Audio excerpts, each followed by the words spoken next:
साल है 1962। अल्काट्राज, जिसे द रॉक कहा जाता है, अमेरिका की सबसे कुख्यात अभेद्य जेल थी। यहां कैदियों की रोजमर्रा की जिंदगी सख्त नियमों, लगातार निगरानी और सीमित आजादी के बीच गुजरती थी। हर दिन एक जैसा, हर पल तनावपूर्ण।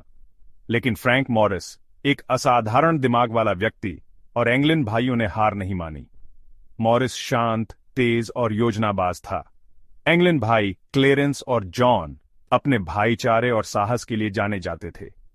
तेज चम्मचों से उन्होंने अपनी सेल की दीवारों को तोड़ा और सबूत को नकली वेंट के पीछे छिपा दिया। उन्होंने साधारण औजारों, चम्मच, पेंचकस और एक वैक्यूम मोटर का इस्तेमाल किया। हर रात वे दीवारों में छेद करते और मलबा छुपा देते। म्यूजिक आवर के दौरान मॉरिस का अकॉर्डियन उनकी खुदाई की आवाज को छिपा देता था। गार्डों को धोखा देने के लिए उन्होंने साबुन, टॉयलेट पेपर और असली बालों से डमी हेड बनाए। 11 जून को वे सुरंगों से रेंगते हुए छत पर चढ़ गए और चोरी किए गए रेनकोट से बनी एक अस्थायी नाव लॉन्च की। उन्होंने अल्काट्राज के नक्शे का गहराई से अध्ययन किया, हर सुरक्षा गश्त, हर कैमरे की स्थिति को नोट किया। वे कोहरे में गायब हो गए, पीछे अराजकता छोड़ गए। अगली सुबह गार्डों को केवल डमी हेड मिले। आदमी गायब थे। जेल में हड़कंप मच गया। क्या वे बर्फीली खाड़ी में बच पाए या पानी ने उन्हें निगल लिया? रहस्य बरकरार है और अल्काट्राज के महान पलायन की किंवदंती जीवित है। एफबीआई और पुलिस ने पूरे क्षेत्र में खोजबीन शुरू की। नाव के टुकड़े, पैरों के निशान और संभावित सुरागों की तलाश। अखबारों की सुर्खियां गूंज उठीं। क्या कोई अल्काट्राज से भाग सकता है? आज भी कोई नहीं जानता कि वे जिंदा बचे या समुद्र में खो गए। अल्काट्राज का महान पलायन एक रहस्य, एक किंवदंती और साहस की अमर कहानी। कुछ जेलों को तोड़ा जा सकता है अगर आप हिम्मत करें तो। दूसरा विश्व युद्ध। स्टालैग लुफ्ट 3 एक जर्मन पीओडब्ल्यू कैंप, जहां कैदी अलग अलग देशों, पृष्ठभूमियों और भाषाओं से थे, लेकिन सभी की एक ही ख्वाहिश थी, आजादी। स्टालैग लुफ्ट 3 एस्केप प्रूफ, या ऐसा नाजियों ने सोचा था। नाजी गार्ड लगातार निगरानी रखते, हर गतिविधि पर नजर रखते और सुरंगों की खोज के लिए नियमित छापे मारते थे।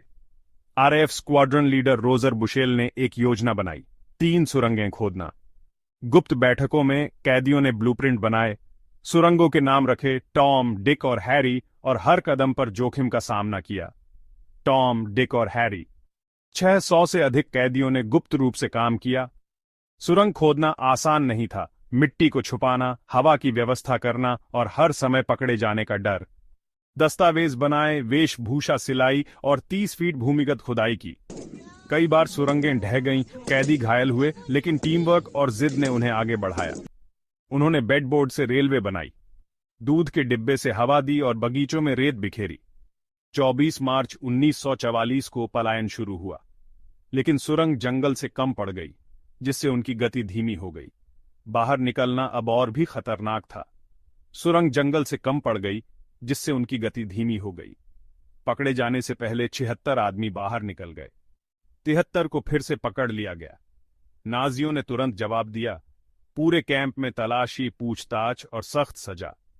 हिटलर के आदेश पर 50 को फांसी दे दी गई।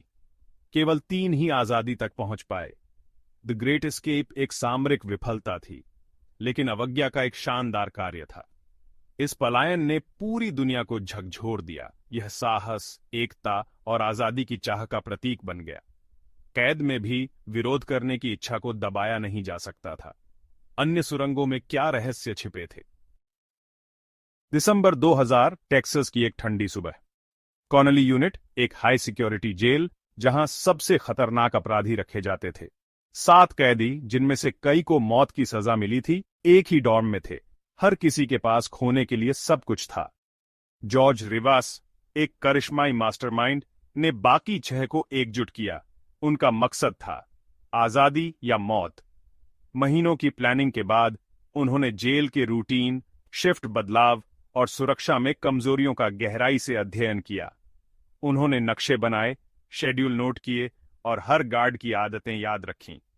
13 दिसंबर, दोपहर का समय। उन्होंने लंच ड्यूटी का फायदा उठाया, कर्मचारियों को अलग किया और खुद को रख रखाव कर्मियों के रूप में छिपाया।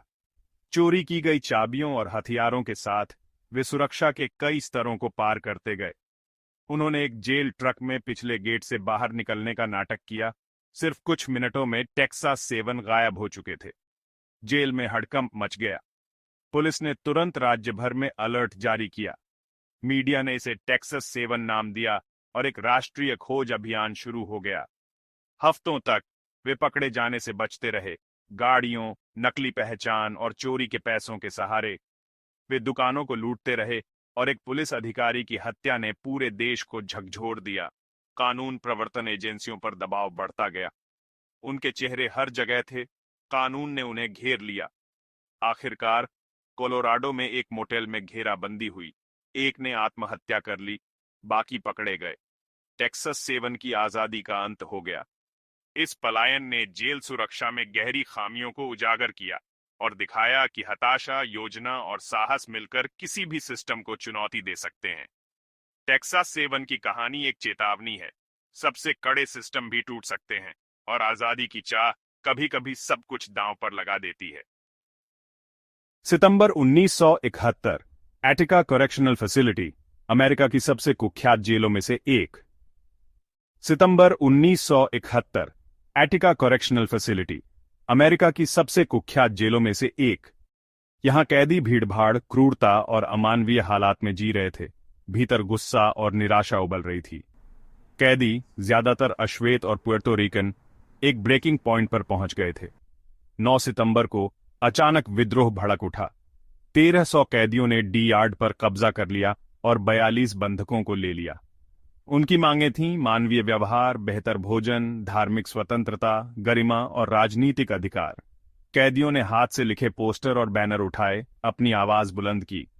राज्य सरकार ने बातचीत के लिए बाहरी मध्यस्थों, राजनीतिक नेताओं, वकीलों, कार्यकर्ताओं को बुलाया। 4 दिनों तक कैदी और मध्यस्थ बातचीत करते रहे, समझौते की उम्मीद में। बाहर मीडिया और जनता की नजरें एटिका पर टिकी थीं।